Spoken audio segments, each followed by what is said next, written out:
Como lo habíamos anunciado algunas semanas atrás, en esta serie vamos a abordar la pregunta que muchos nos han hecho sobre si el coronavirus es una señal del fin. Esta es una pregunta muy común aún en las redes sociales. Las diferentes interpretaciones que se dan a diferentes versículos aislados de su contexto e intención del autor han hecho entrar a muchos en falsas interpretaciones. Así que lo que haremos el día de hoy es analizar este pasaje a la luz del mismo contexto. Vamos a analizar qué significó y si es lo que escuchamos. Y al final de eso vamos a responder si el coronavirus entonces es una señal del fin. La manera en la que organizaré este mensaje será tratando argumentos sencillos sobre lo que trata, como ya lo dije, este pasaje que muchos hemos escuchado y que viene a la mente cuando generalmente escuchamos de desastres, catástrofes y toda esa serie de hechos. Así que aquellos que nos están escuchando, espero puedan comprenderlo, ¿sí? Que analizar este pasaje y entenderlo. Y aquellos que somos cuestionados con él, con esta pregunta, pues podamos dar una respuesta sencilla a ella.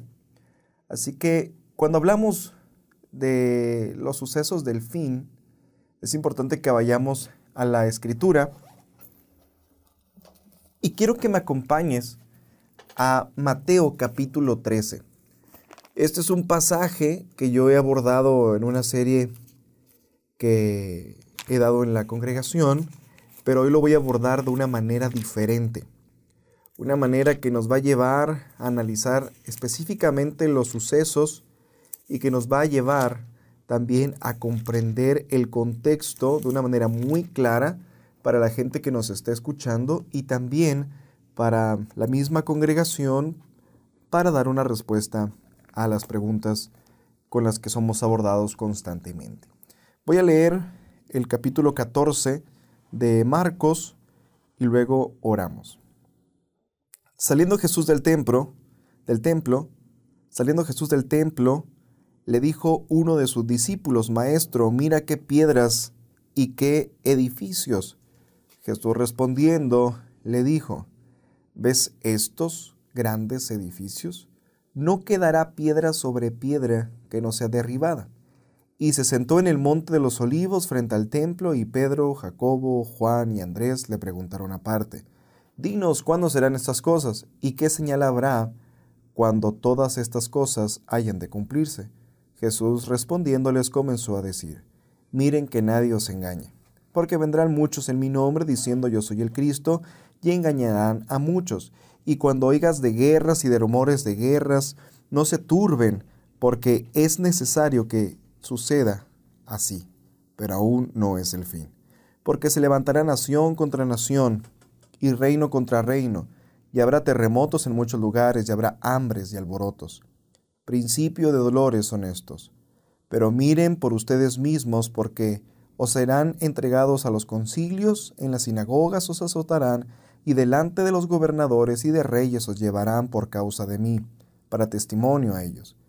Y es necesario que el evangelio sea predicado antes a todas las naciones. Pero cuando os trajeren para entregaros, no os preocupéis por lo que han de decir, ni presenten, ni lo piensen, sino lo que os fuere dado en aquella hora, eso hablen, porque no son ustedes los que hablan, sino el Espíritu Santo. Y el hermano entregará la muerte al hermano, y el padre al hijo, y se levantarán los hijos contra los padres y los matarán. Y serán aborrecidos de todos por causa de mi nombre, mas el que persevere hasta el fin, ese será salvo.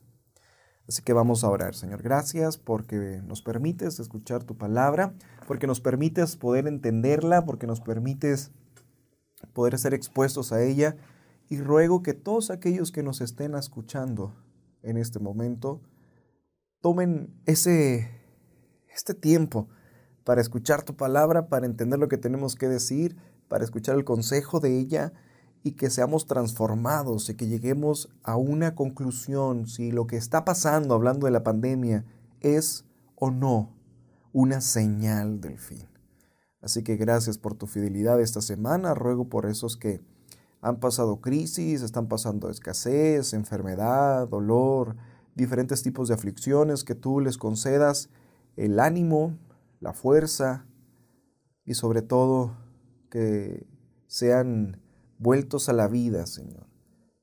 Una vida espiritual que se puede vivir en abundancia, no material, sino de gozo, paz, de amor recibido de ti.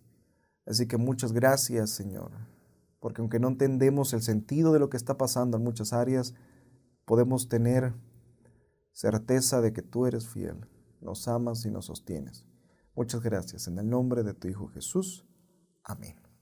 Al hablar de los sucesos del fin, hay gente que cae en ciertos extremos. Por ejemplo, hablar del regreso de Jesús. Muchos dicen, bueno, es que no va a regresar, es que ya se tiene mucho hablando de eso.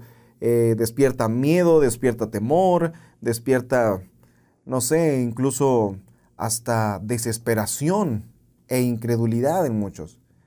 Y precisamente este pasaje que vamos a abordar nos ayudará a entender esa conversación que Jesús tuvo, donde enseñó sobre su regreso, sobre lo que sucedería cuando Él regresara y lo que sucedería inmediatamente en los años posteriores, pues, de que Él partiera, es decir, de que Él resucitara.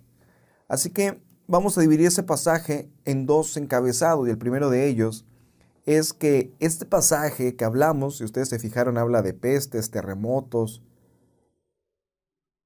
habla de un asunto en particular, de un suceso en particular.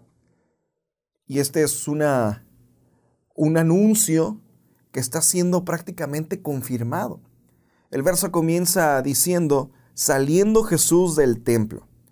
Lo primero en lo que tenemos que centrarnos es de que en este momento Jesús ha pasado por un día largo.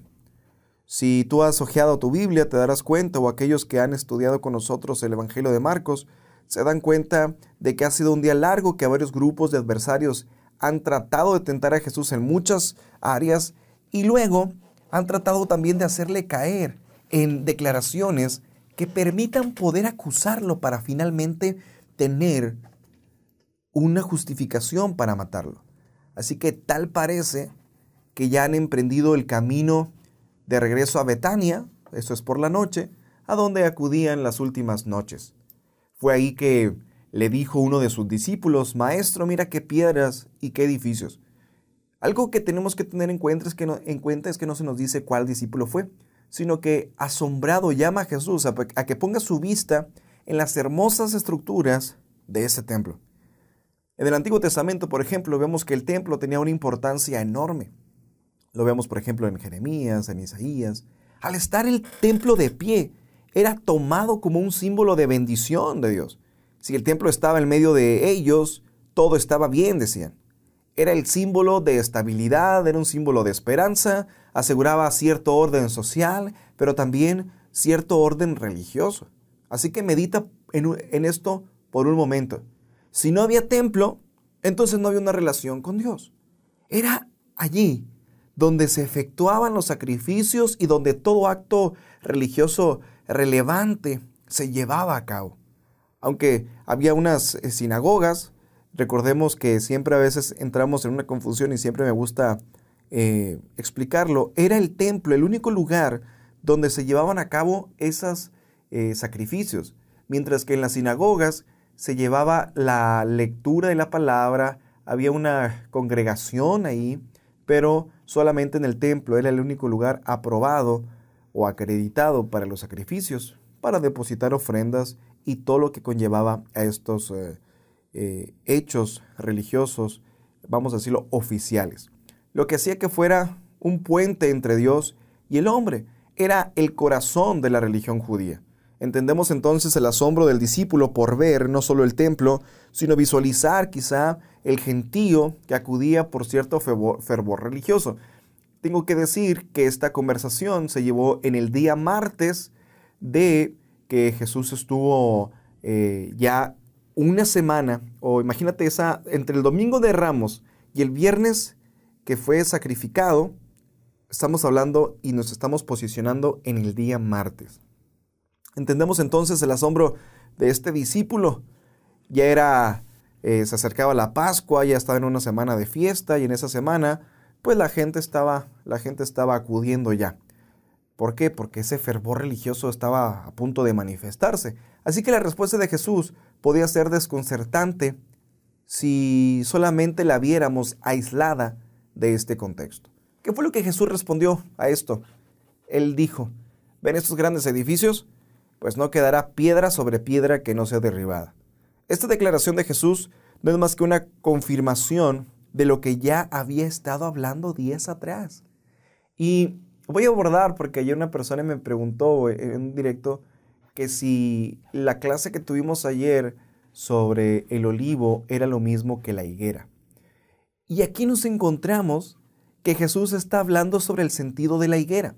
El día lunes vemos que Jesús pasó por una higuera que tenía mucho fruto, que tenía muchas hojas, estaba muy verde, pero no tenía frutos. Entonces Jesús se acerca y al no encontrar fruto dice que la maldice. En el Antiguo Testamento la higuera era un símbolo del judaísmo, era una imagen del judaísmo, de la religiosidad, del pueblo de Israel. Y ahora Jesús se acerca a esa higuera al no encontrar fruto, aunque parecía que todo estaba muy bien, no había fruto, pues él la maldice. Esa era una sentencia al sistema religioso, porque vemos que al día siguiente la higuera ya estaba seca. Y todo esto era para ejemplificar gráficamente lo que sucedería con el sistema religioso, para dar entrada a uno nuevo, uno en donde Jesús era quien establecía el orden. Es por eso que la higuera representa el sistema religioso judío, mientras que Jesús maldice él va a establecer un nuevo sistema religioso. Tal parece que los discípulos no podían comprender lo que Jesús había dicho. El sistema religioso judío, ejemplificado, insisto, en la higuera, iba a caer, igualmente que el templo. Y esto muchas veces lo vemos como un acto de juicio, pero no solamente es un acto de juicio, sino es un acto de misericordia y amor. Dios había establecido un templo en el cual manifestarse y morar, y del cual, si aún estuviera de pie, estaríamos privados, porque Dios se manifestaría en un templo, ¿sí? Sin embargo, Jesús habló de él como el templo.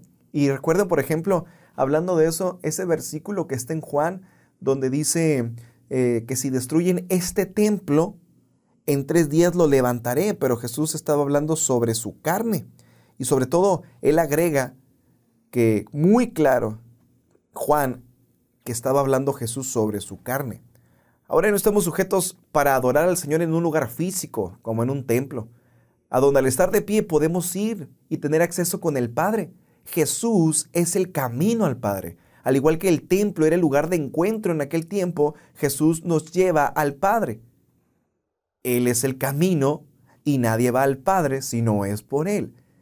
Entonces vemos que aquí lo que se está hablando, este discípulo estaba centrado en decir, mira el sistema religioso, mira los grandes edificios, mira lo que va a suceder. Y Jesús, hablando de lo que iba a hacer él en su muerte, en la cruz, en la resurrección, le dice a ese discípulo, mira, ¿sabes qué? Tú no entiendes esto ya lo que va a pasar. Lo que va a pasar es que todo este sistema religioso que tú conoces va a caer, va a ser cumplido, ya no va a tener efecto. ¿Por qué? Porque va a ser instaurado otro nuevo sistema religioso. En el libro de Ezequiel, por ejemplo, vemos cómo a causa de la maldad de la nación, la gloria de Dios abandona el templo. Y una vez que se había ido, el templo fue destruido. Entonces, hablamos del templo de Salomón. Al regresar de los 70 años de exilio en Babilonia, el pueblo comenzó a edificar el templo. Y es aquí tenemos al templo de Herodes, que él comenzó a restaurar e incluso a ampliar, que habría de caer nuevamente. Y esas palabras de Jesús, no quedará piedra sobre piedra, se cumplieron algunos años después, aproximadamente en el año 70 después de Cristo. Y no sé si ustedes hayan visto, ¿verdad? Pero lo que conocemos ahora como el templo o el muro de los lamentos es una pared externa que no era ni siquiera del templo. Ahí donde los judíos van y oran y se ven que están haciendo algún tipo de ritual en esas paredes. Hablando de este templo que iba a ser destruido, un historiador llamado Josefo dice que tenía piedras de 18 metros de largo con un peso de hasta 500 kilogramos. Así que confirmado por varios descubrimientos arqueológicos modernos, podemos decir que esto es cierto. Ese templo, insisto, cayó en el año 70. Todo esto se cumplió cuando los judíos se rebelaron contra los romanos y Tito en el año 69, hasta posteriores del 70. Aquí Tito tomó la ciudad de Jerusalén y yo había explicado ya en una ocasión anterior que el templo fue destruido y se cree que perecieron más de 1 millón de judíos que se habían aglomerado en la ciudad de Israel. Entonces, prácticamente Israel dejó de existir en cuanto a la entidad política. En cuanto a nación, especialmente favorecida por el Señor, había llegado el fin de su camino, aún mucho tiempo antes del comienzo de la guerra de los judíos. Algunos aseguran, por ejemplo, que Tito, el emperador, quería preservar el templo, pero uno de sus soldados le prendió fuego. Y eso es algo que siempre debemos tener en cuenta. Lo único que quedó fue, lo que dije, el muro de los lamentos. Así que las palabras de Jesús se cumplieron, lo que él profetizó en esta parte, que es una parte esencial, se cumplió. Jesús en esta parte está hablando entonces de un suceso en particular. Un suceso que él en cierta manera profetizó, hizo un anuncio que vimos ya el cumplimiento. Los anuncios de Jesús respecto a la destrucción del templo se cumplieron. Había sido sentenciado esa religión que él había ya sentenciado, ¿verdad? Ya había llegado a su fin. Había ya los ritos judíos habían cesado y se había establecido una nueva religión, porque en Cristo es que esa religión de los judíos tuvo el cumplimiento para ahora edificar en Él. Es por eso que ayer, a los que nos están escuchando, yo hablaba de el olivo, ¿sí? En Romanos. Y tenemos un solo olivo, que es un solo pueblo, ahora en Jesús. Así que a Jesús lo tenemos como el verdadero templo de Dios, donde le adoramos y a través del cual podemos tener un encuentro con el Padre. Jesús es el verdadero templo de el Padre, porque ahí habita su gloria y vimos su gloria como la del unigénito del Padre, lleno de gracia y de verdad. Entonces, lo que tenemos que tener en consideración es que este juicio es lo que se habla en los pasajes donde se están señalando al fin. El pueblo judío es el centro y a él se le hacen estos anuncios que desde luego nos presentan algunas imágenes de lo que sucederá en el futuro, tanto para ellos como para nosotros. Si seguimos entonces, Jesús tomó un tiempo y en el verso 3 vemos que Jesús continúa diciendo, y se sentó en el monte de los olivos frente al templo. Y Pedro, Jacobo, Juan y Andrés le preguntaron aparte, «Dinos, ¿cuándo serán estas cosas? ¿Y qué señal habrá cuando todas estas cosas hayan de cumplirse?» Tengo que decir que el monte de los olivos estaba a 90 metros por encima de Jerusalén. Así que podía verse el templo, podía verse su techumbre, el mármol y todo su esplendor, con una vista panorámica al orgullo de Jerusalén. Vemos que Jesús está bordeado o está, imagínate, ¿no? No sé si cuando tú vayas entrando a una ciudad, tú te das cuenta de las catedrales, de todo eso. Imagínate una construcción en mármol, grandísima, con esplendor. Esto debió de haber sido asombroso. Era lo que cautivaba la vista de los que llegaban a Jerusalén. Así que Jesús está abordando por algunos, es abordado por algunos de sus discípulos, los cuales le cuestionan sobre cuándo serán estas cosas. Él le dice, bueno, sí, sabemos que ya nos hablaste de la higuera, Jesús lo está explicando, pero ahora, ¿cuándo serán estas cosas? Nos encontramos aquí con un problema en el que varios intérpretes dan diversas posturas. Algunos dicen que todo el capítulo se dirige a la destrucción que ya describimos hace un momento, pero un estudio más profundo nos ayudará a comprender que tiene una descripción de sucesos más extensos. Basta con que veamos las preguntas hechas por los discípulos en otros evangelios. Por ejemplo, en Mateo 23:3 leemos lo siguiente. Y estando él sentado en el monte de los olivos, los discípulos se le acercaron aparte diciendo, fíjense, 3 preguntas que hacen. ¿Cuándo serán estas cosas? ¿Cuáles cosas? Que no quede piedra sobre piedra. ¿Qué señal habrá de tu venida? ¿Y qué señal habrá del fin del siglo? Es decir, Mateo extiende la pregunta mezclando la destrucción del templo con un mismo suceso que sería el regreso de Jesús. Obviamente, esto es un error y Jesús lo explica.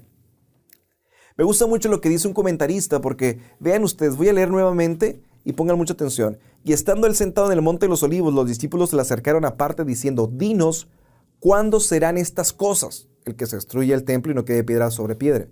¿Qué señal habrá de tu venida? O sea, el regreso de Jesús.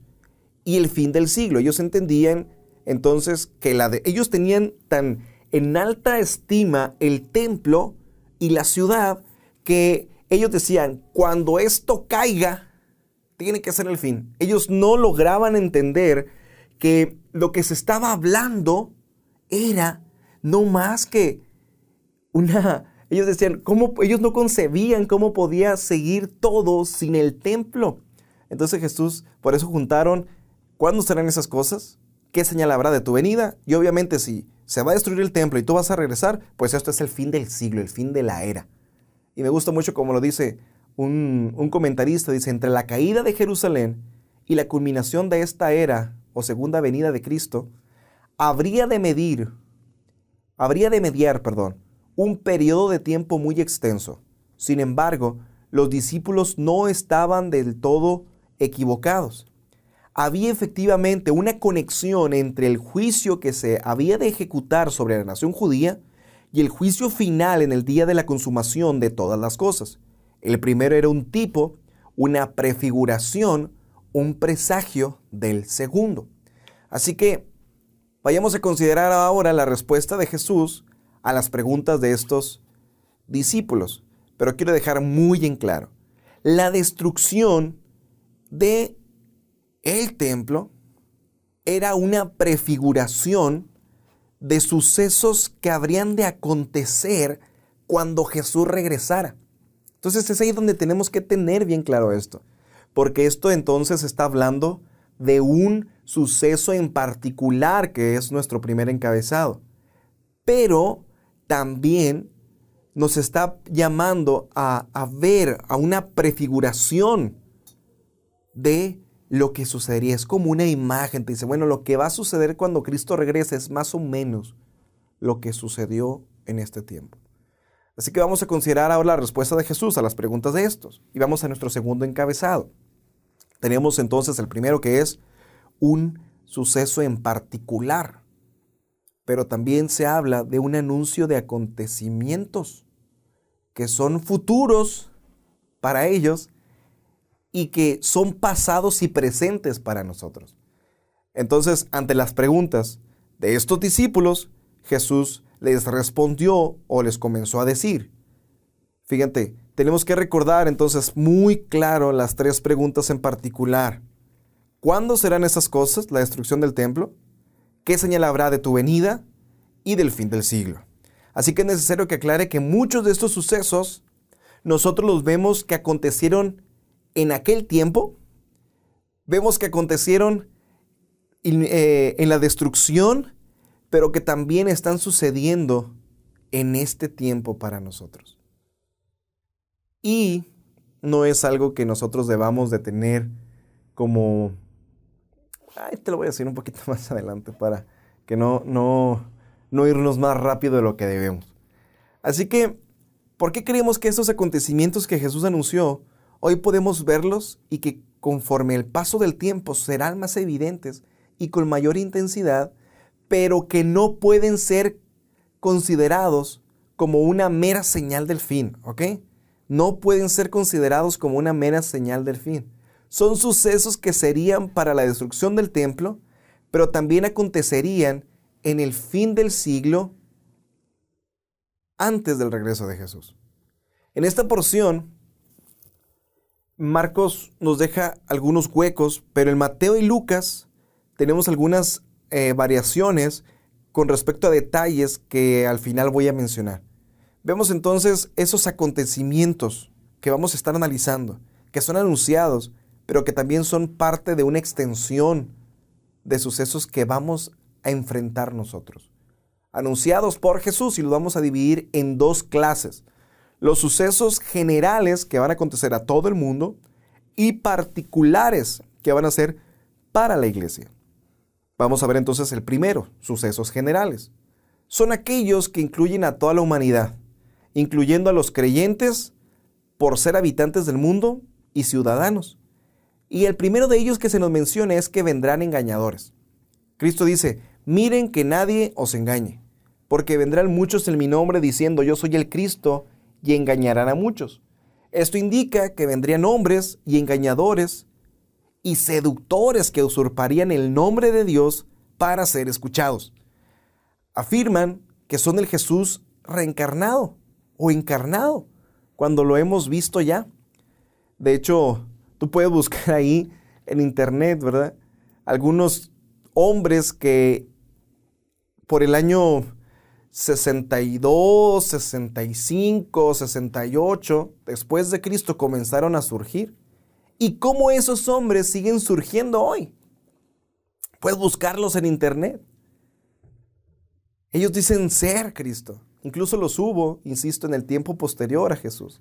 Algunos autores dicen que pueden incluirse también en esta categoría a los falsos mesías, esos fundadores de las falsas religiones, las cuales no es necesario que los cite porque abundan.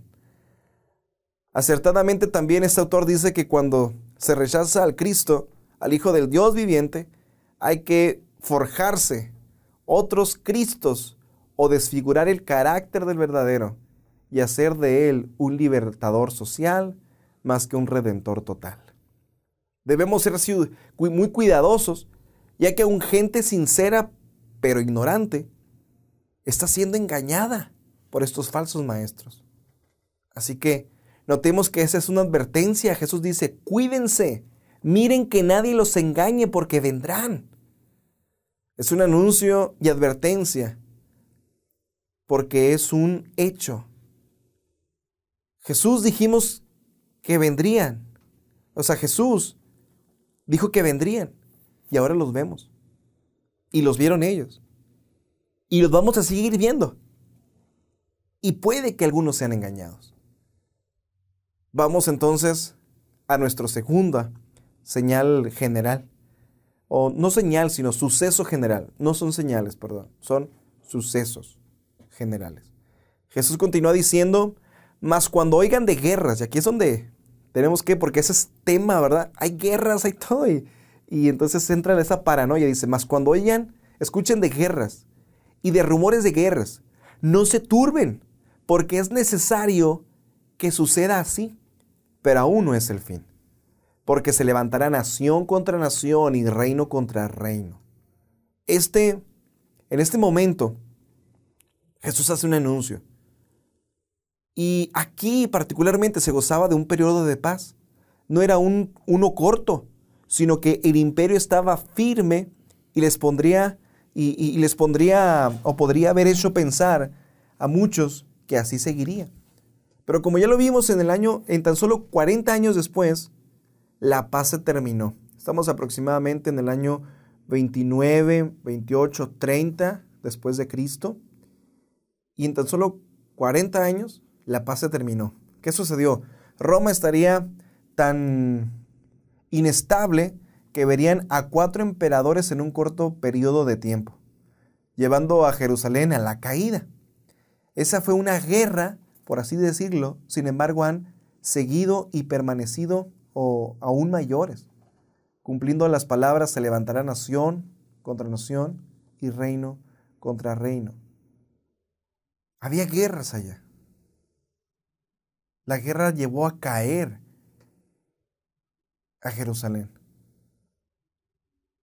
Pero eso es una prefiguración de lo que acontecerá cuando el Señor regrese. Ahora podemos escuchar de guerras y de rumores de guerras. Recordemos el que hubo hace poco, ese conflicto entre Estados Unidos e Irán. Y esto seguirá sucediendo, Sin embargo, no faltan aquellos que particularmente en cada rumor de guerra salen y ponen fechas adornadas con versículos bíblicos para argumentar que son señales del fin. Insisto, estas no son señales del fin. Son acontecimientos que hablan del que el fin va a llegar en una ocasión. De que el fin va a llegar. Pero no podemos tomar esas señales como hechos certeros y verídicos para poner fechas. Y me gusta como Sam Waldron dice, a ellos los llama fijadores de fechas. Y debemos tener cuidado de ellos. Si tú escuchas de alguien que con todo lo que con todo lo que está pasando, osa poner una fecha, pues hay un problema, porque no es en lo que debe hacer. Tenemos aquí entonces el tercer suceso, dice versículo 8, y habrá terremotos en muchos lugares, habrá hambres y alborotos. Tenemos aquí una afectación a la naturaleza. Lucas agrega que habrá pestilencias, terrores y señales en el cielo. Estos sucesos no son más que una clara imagen de lo que ha de acontecer, insisto, con la naturaleza en el fin de esta era.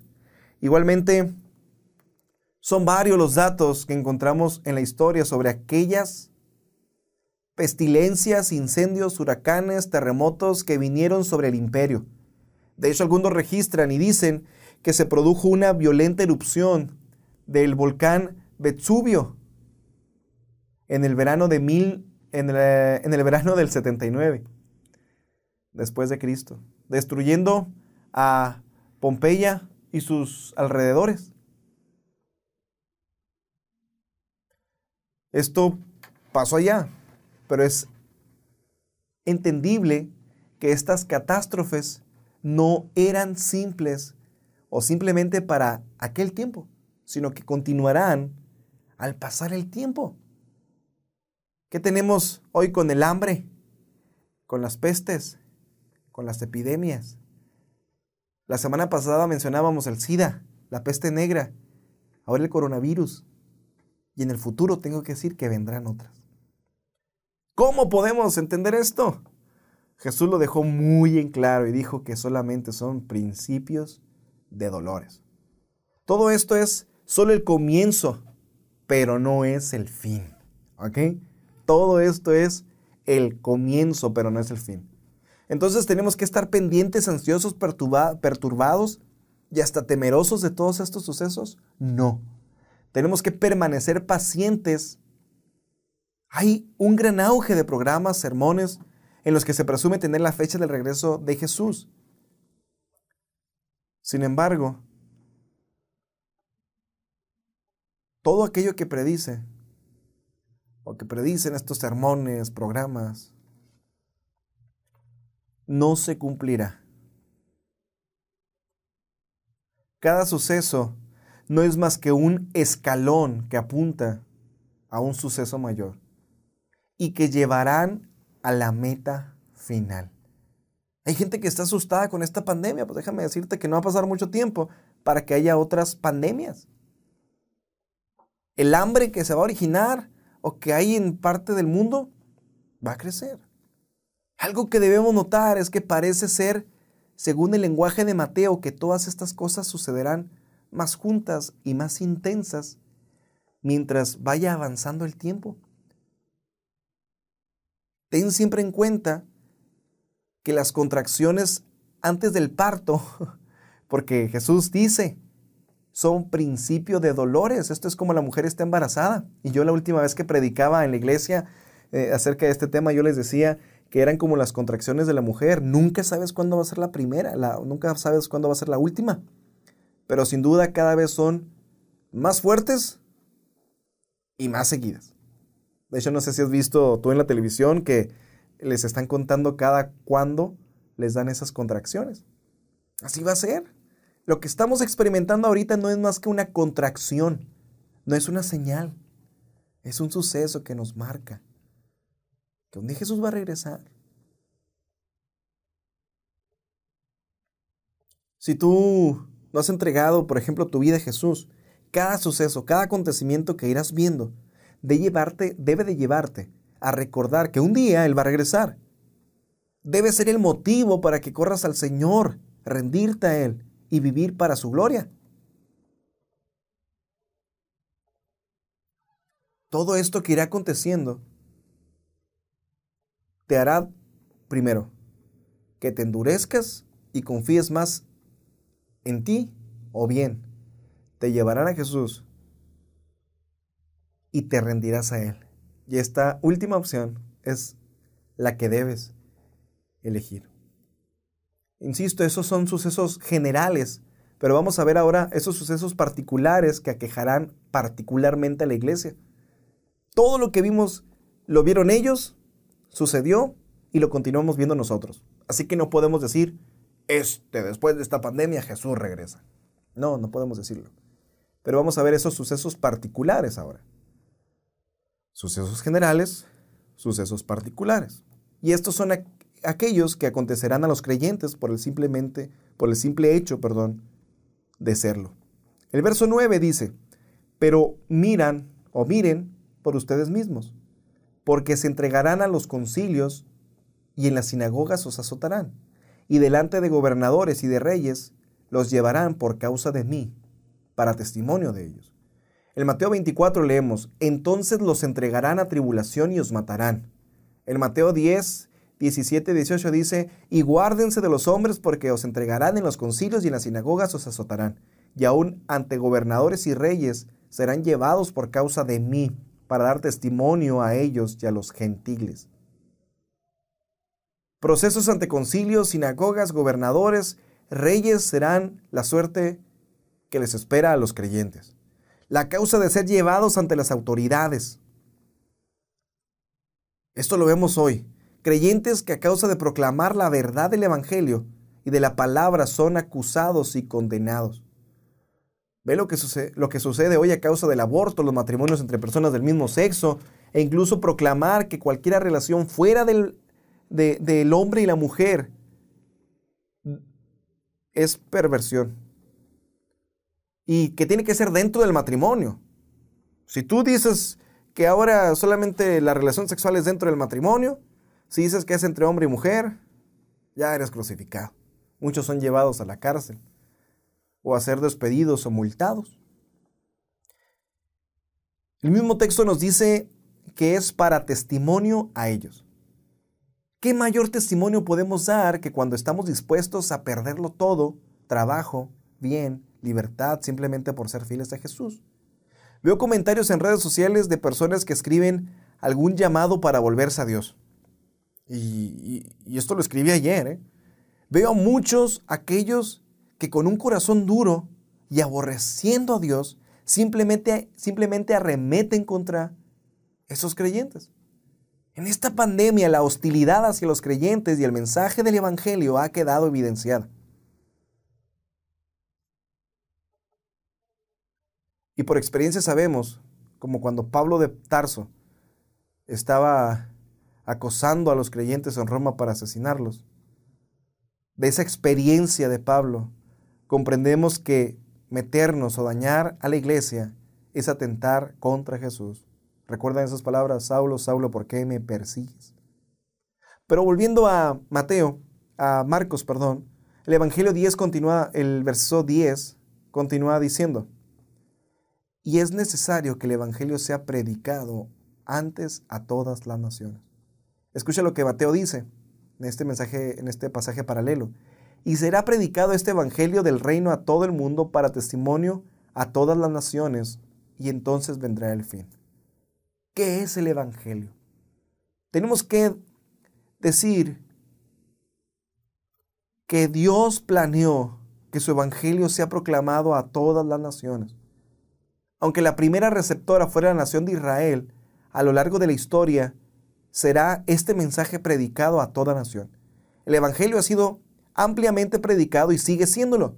Las misiones han impactado a tribus y esta es una evidencia de que todo va de acuerdo con el plan de Dios.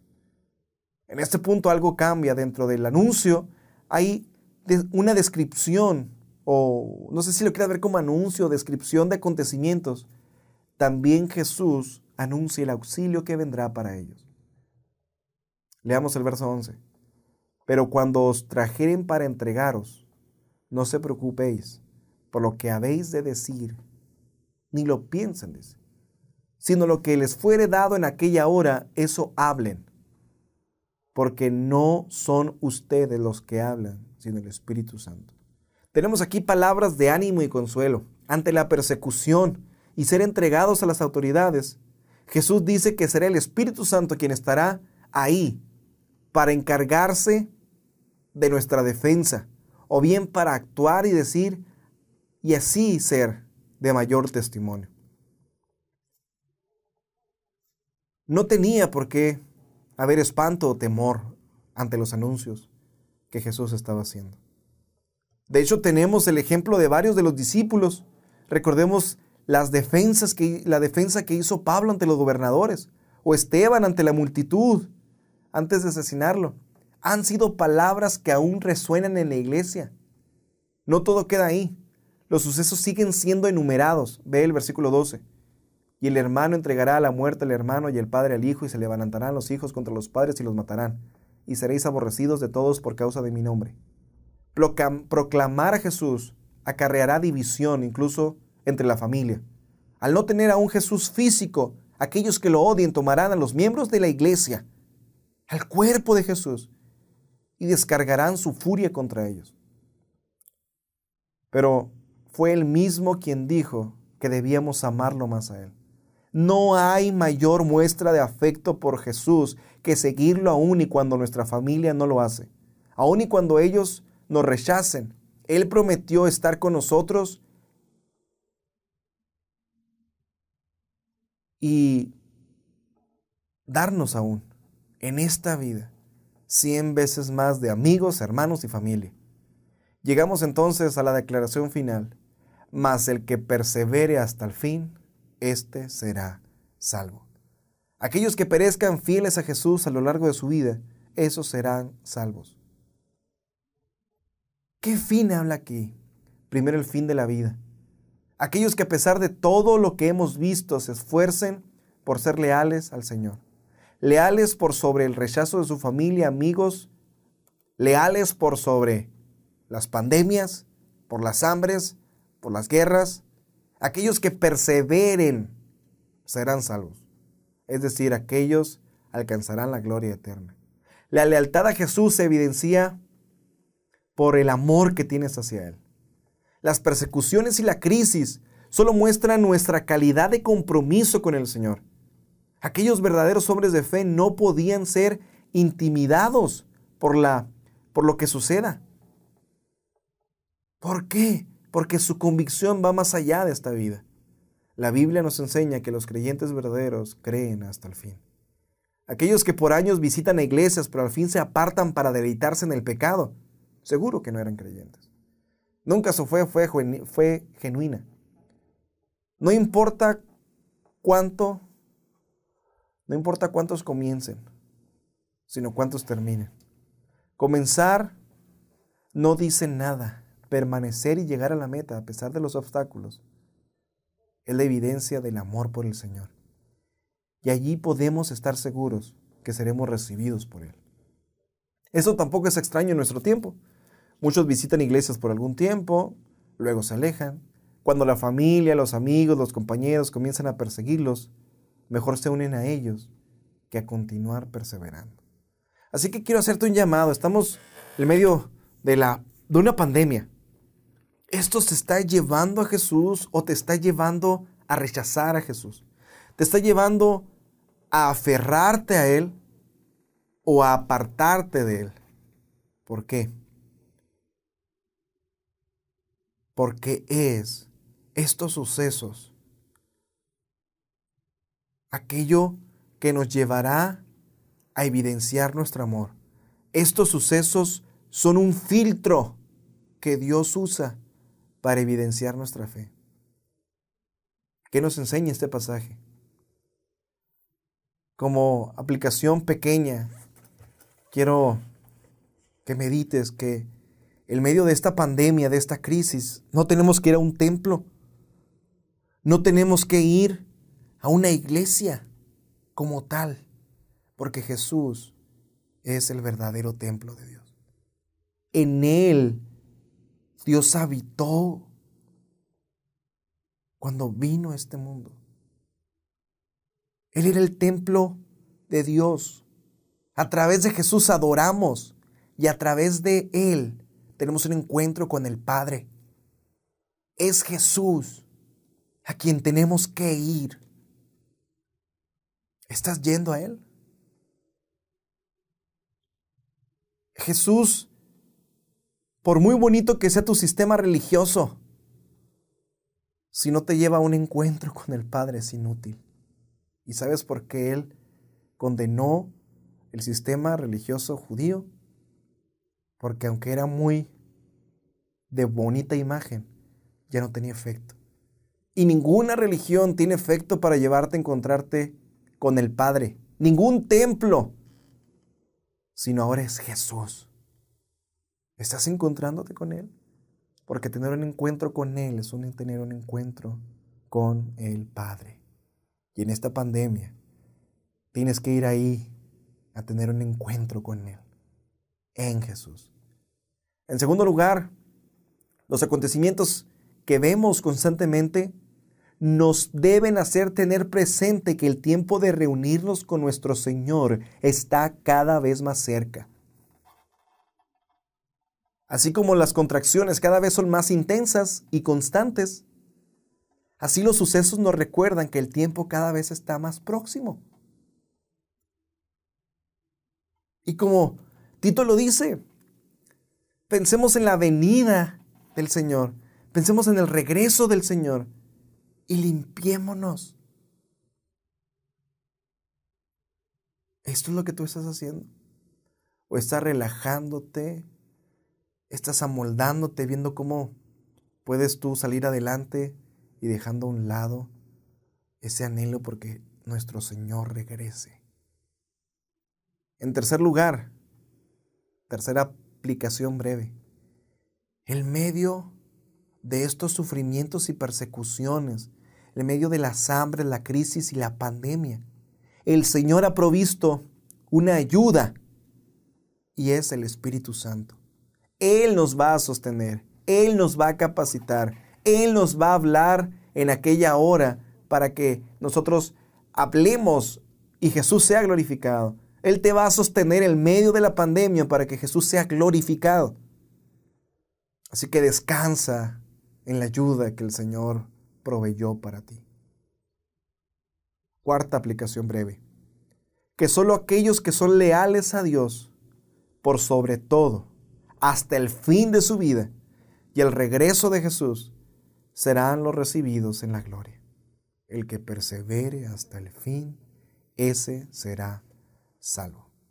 Así que quiero concluir y llamar a ti que no has rendido tu vida al Señor. Bueno, te voy a hacer una quinta aplicación como respuesta. ¿Es el coronavirus una señal del fin? No. Es un suceso que nos apunta que Jesús va a regresar. Pero no podemos decir que el coronavirus es una señal como tal, porque vendrán más fuertes, vendrán sucesos más terribles. Así que a ti que no has rendido tu vida al Señor, quisiera pedirte que consideraras tu manera de vivir. Un día te vas a encontrar con el Señor cara a cara y si no le has amado, será la experiencia más terrible que puedas experimentar. Serás abrumado por quien Él es, pero además por tu dureza al saber que pudiste haber rendido tu vida a Él, haberle entregado todo lo que eres y no haberlo hecho. Haber rechazado el amor de Dios mostrado en Jesús, quien fue condenado para salvarte de la condenación. A ti y a todo aquel que confía en Él. Así que no desaproveches esta oportunidad en la que puedes ponerte a cuentas con Dios. Este coronavirus es, como dijo un autor esta semana, es el megáfono con el que Dios nos está llamando. Si tú eres creyente, yo te animo a que pidas a Dios porque te anime y te siga concediendo de su gracia para testificar de Él, para que te dé esa convicción de que estás seguro a pesar de que no tengas nada, a pesar de que te sientas en escasez, a pesar de que te falten muchas cosas, a que tú humildemente te sometas a tu Señor y sigas caminando. Porque si no es por Él, no vas a poder perseverar hasta el fin. Él es el que te ayuda a perseverar. Él suplió lo que necesitabas para ayudarte, su Espíritu Santo, para que un día te encuentres con Él y pases a su lado por una eternidad.